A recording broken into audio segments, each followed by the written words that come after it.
Assalamualaikum warahmatullahi wabarakatuh. Pada kesempatan kali ini, saya akan menerangkan mengenai materi penarikan sampel.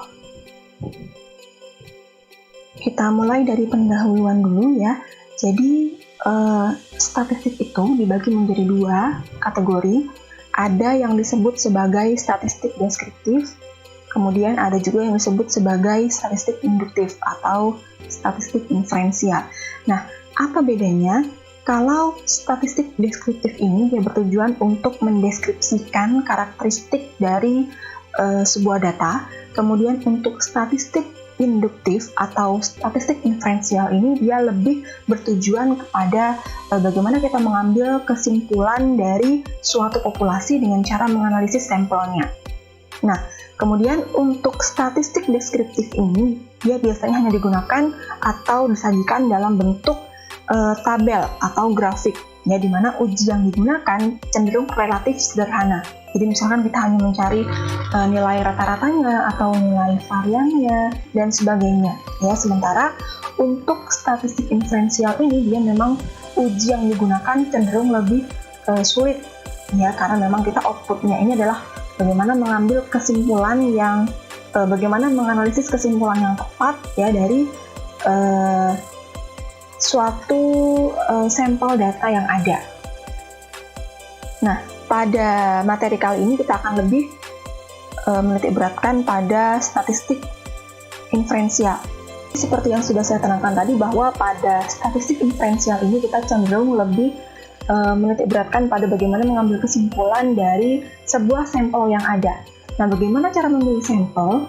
Salah satu metode memilih sampel adalah dengan melakukan penarikan sampel acak sederhana atau disebut juga sebagai simple random sampling.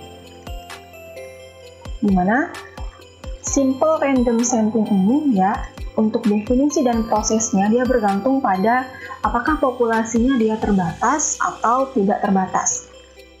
Nah, saya jelaskan terlebih dahulu apa itu populasi terbatas dan sebaliknya populasi tidak terbatas. Populasi terbatas itu dia adalah populasi yang terdiri dari sekumpulan objek atau individu yang menempati suatu area atau suatu wilayah tertentu yang memiliki batas yang jelas, ya, yang membedakan kelompok tersebut dengan kelompok yang lainnya.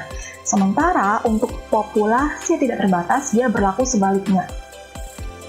Ya, sebagai contoh misalkan untuk populasi terbatas itu seluruh mahasiswa Universitas Jember tahun 2015 atau misalkan lagi seluruh karyawan PSSI UNED per tahun 2015 atau misalkan lagi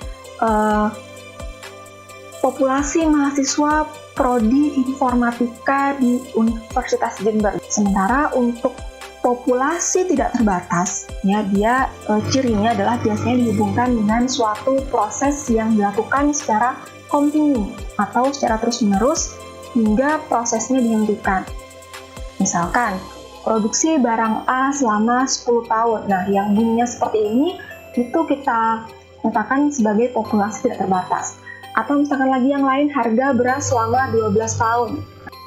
Sebuah sampel acak sederhana berukuran N dari populasi terbatas berukuran N adalah sampel yang dipilih sedemikian sehingga setiap kemungkinan sampel berukuran N memiliki probabilitas yang sama untuk terpilih. Jadi dalam hal ini kita simbolkan berbeda ya antara sampel dengan populasi. Kalau sampel kita nyatakan sebagai N kecil, kalau populasi kita nyatakan sebagai N besar. Ya, dimana untuk setiap sampel berukuran N kecil ini dia memiliki probabilitas yang sama. Jadi misalkan nih ada box berisi 50 buah bola misalkan, kemudian akan dipilih 10 bola dari dalam box itu. Nah,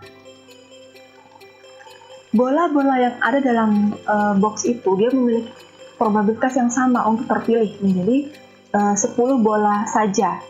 Itu kalau sampelnya, sampel dari populasinya.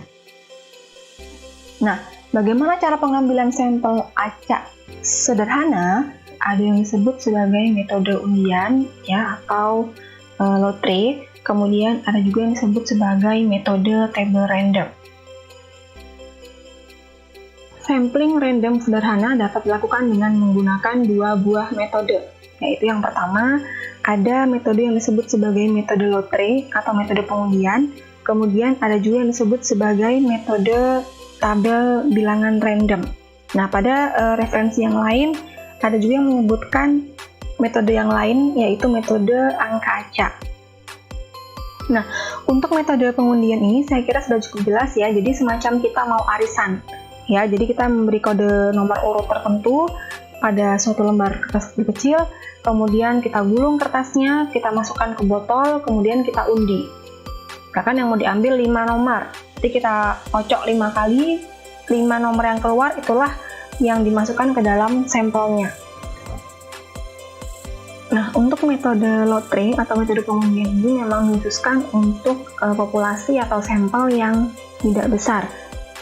Sedangkan untuk populasi atau sampel yang cukup besar, kita bisa menggunakan metode yang kedua, yaitu metode table random.